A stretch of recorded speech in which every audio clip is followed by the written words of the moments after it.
His horns and crest earned him status. He's got the biggest skull of any land animal ever.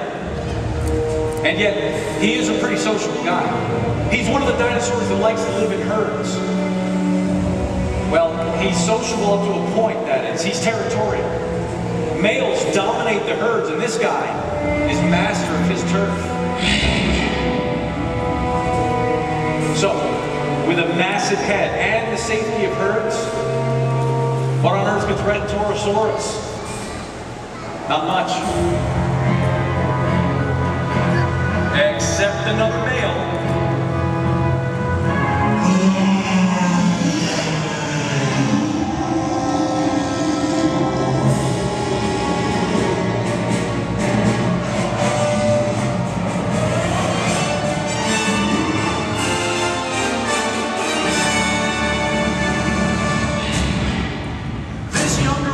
Ready to challenge his authority as leader of the herd.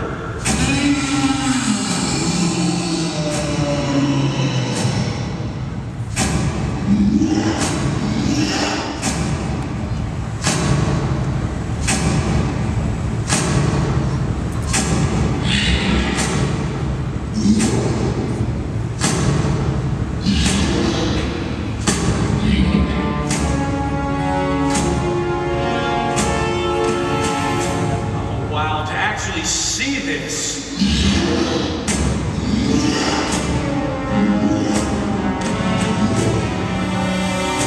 Who'll win? Well, the male with the biggest head, of course. Some things never change.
Dominating the herd for decades, he surrenders his domain to his young challenger.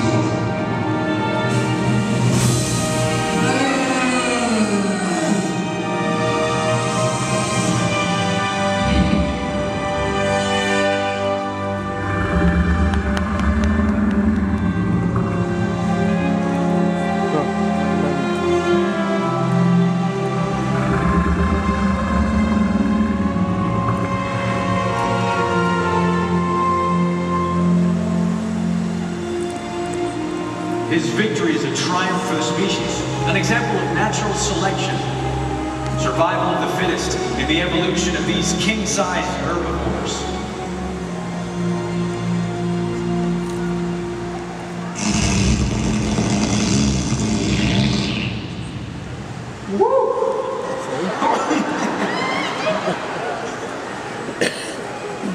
Well, when you're dealing with king-sized herbivores, you gotta expect a bit of king-size Actually, hundreds of tons of dinosaur dung are dumped and scattered each year. This pile of number twos, it's pretty important to one creature, an insect, the dung beetle. Yeah, he's in there, and he is eating away, just as they will be millions of years from now in the 21st century. Survival based on, well, you get the point. Recycling. Every little bit helps.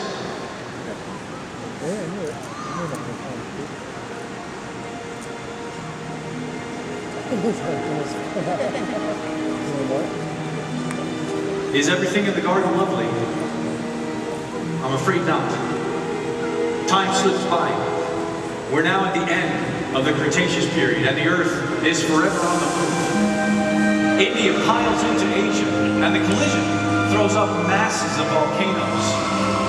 Sulfurous plumes of smoke and ash are drifting from their peaks.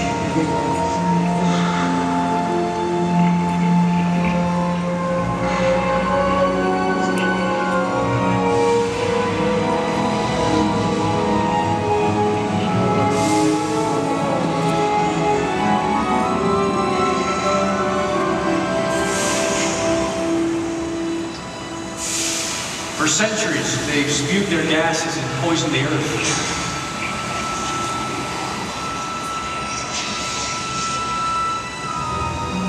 Temperatures have risen. There's acid rain, so some of the more delicate plants are already disappearing. And where the plants go, animals tend to follow.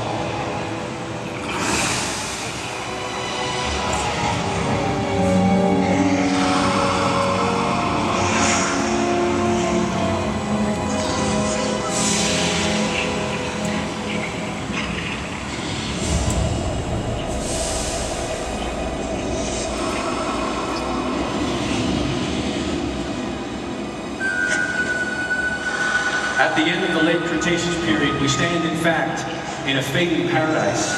Across the globe, on land and in the sea, hundreds of species of plants and animals are dying out. Among the dinosaurs, the arms race has reached new heights. Some predators have gotten bigger, and some herbivores have found that better armor is their best defense.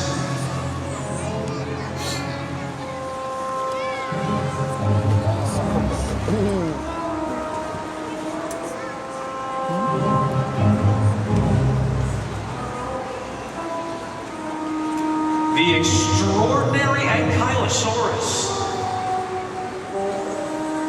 Breed the most heavily armored animal of all time. This creature's body is an armored box. Vertebrae and bony plates have fused together to create this moving fortress beyond penetration. Look, even his eyelids are armored.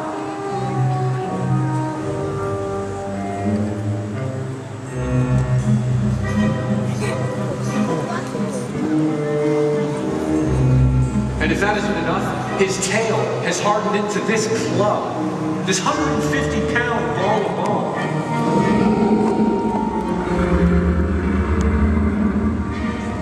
He senses that Torosauruses here is a fellow herbivore and poses no threat.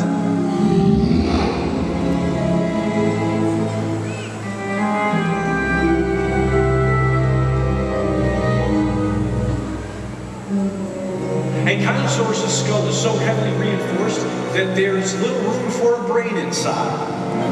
It's not just his armor that's a bit dense.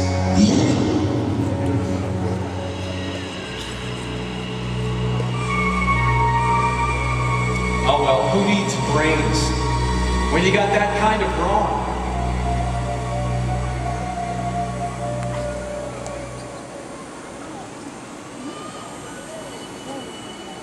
Through natural selection, each generation has piled on more and more armor. But it begs the question, what will get through to Ankylosaurus?